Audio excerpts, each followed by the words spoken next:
हमारी वीडियो का उद्देश्य सिर्फ आपको एंटरटेन करना है। हम किसी भी प्रकार के जादू टोना और अंधविश्वास को नहीं मानते हैं। In 1983 भारत के कुछ गोताखोरों को अरब सागर के तल पर कुछ ऐसा मिला जिससे पूरा देश और आर्कियोलॉजिकल सर्वे ऑफ इंडिया के डिपार्टमेंट को हिलाकर रख दिया।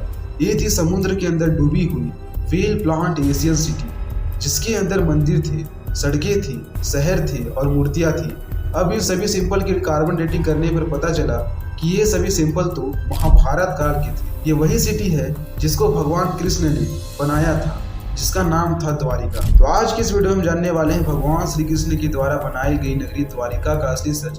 क्या यह सिटी कभी असलियत में एग्जिस्ट करती थी या एक सिर्फ एक कहानी है? और आखिर क्यों भगवान श्री कृष्ण के द्वारा बनाई गई नगरी अब समुद्र में डूब गई? कैसे कुछ झूठे इतिहासकारों ने हमारे भारतीय इतिहास के महान कृतियों को झूठा बताकर हमारा ब्रेन वॉश किया?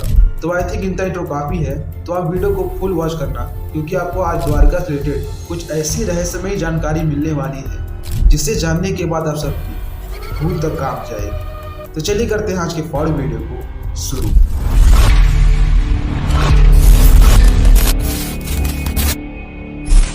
कई दशकों तक भारत के श्री कृष्ण की नगरी को झूठा बनाकर कुछ इतिहासकारों ने हमें धोखे में रखा है।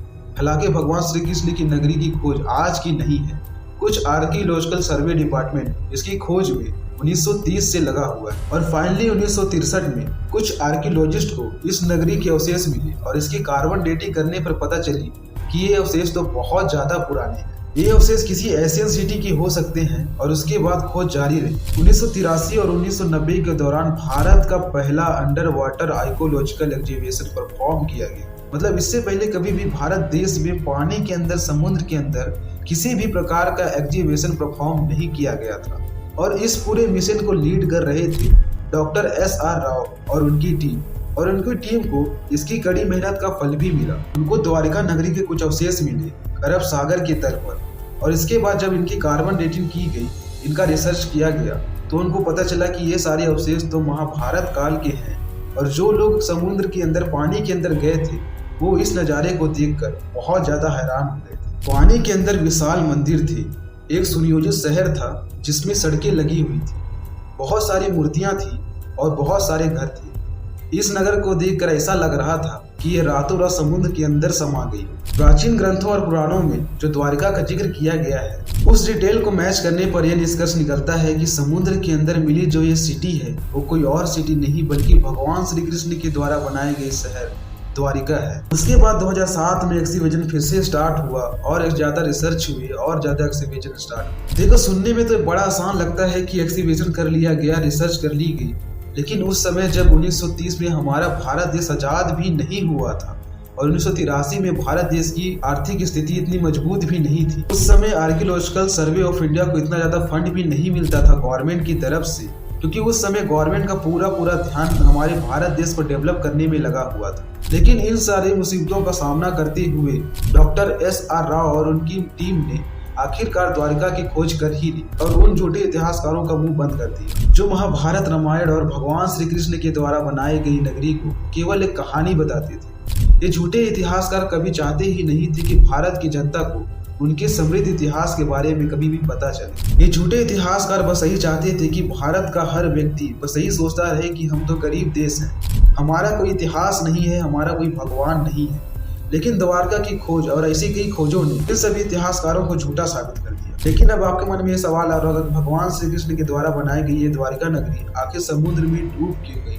अगर मॉडर्न साइंस की बात करें तो जल स्तर बढ़ने के कारण द्वारका नगरी और जो बहुत सारे ऐसे शहर थे जो समुद्र के तट पर थे, वो सभी समुद्र में समा गए। लेकिन इन सभी कारणों के अलावा द्वारका नगरी को डूबने के पीछे दो श्रापों को अहम महत्व दी जाती है, जिसमें सबसे पहला था माता गंधारी का श्राप।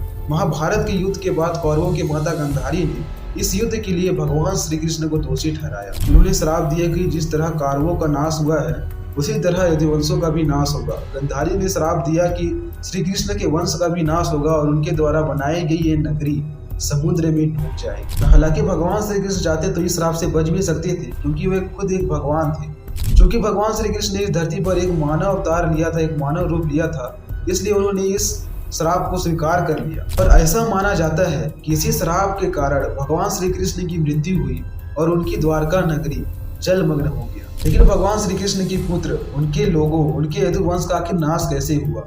इसके पीछे था एक और श्राप, ऋषि दुर्वासा का श्राप। भगवान श्री कृष्ण अपने पुत्रों के साथ शहर में रहते थे। उस समय पूरे यदुवंशों में काफी ज्यादा अहंकार था और एक दिन ऐसी घटना हुई कि यदुवंश के कुछ लड़कों ने ऋषि दुर्वासा का अपमान किया और उसी अपमान से क्रोधित होकर ऋषि दुर्वासा ने पूरे यदुवंश के नष्ट हो जाने का श्राप दिया। और इसी श्राप के कारण पूरे यदुवंशी के लोग बद्रापाठ करने लगे, एक दूसरे से लड़ने लगे और अहंकारी हो गए और धीरे धीरे करके पूरे यदुवंश कुल का नाश हो। और ऐसा भी कहा जाता है कि जो ये द्वारका नगरी है, इसे धरती पर नहीं बनाया गया था। इसे बनाने के लिए जो जमीन थी उसे भगवान श्री कृष्ण ने समुद्र देवता से कुछ समय के लिए मांगी थी। और जब भगवान श्री कृष्ण ने अपनी देह त्यागी, वो इस दुनिया को छोड़ के चले गए, तब समुद्र देवता ने अपनी जमीन वापस ले ली।